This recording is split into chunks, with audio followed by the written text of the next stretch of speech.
Ši daili 19-metė mergina iš Estijos, nors iš pažiūros labai trapi, tačiau yra nepaprastai tvirto būdo. Anksti neteko tėvo. Mama su patėviu ir jaunesniais vaikais gyvena užsienyje, tad Liza gyvena viena. Tačiau visai neliūdi. Ji dirba, dainuoja, savarankiškai mokosi groti pianinu ir tiesiog džiaugiasi gyvenimu.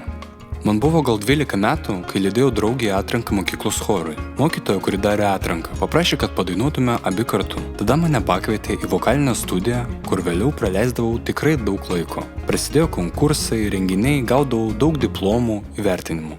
Pasakoja mergina. Paklausta, kaip save įsivaizduoja po 10 metų, Liza sako, jog mato save versle sėkmingą moterimi, kuri laisvų laikų neatlygintinai moka mažus vaikus dainuoti, padeda jiems suprasti ir pamilti muziką. Tikiuosi būti nepriklausoma, savarankiška moteris ir padėti savo šeimai, kad visi būtume laimingi ir dainuotume su šypsena, pasakoja Liza.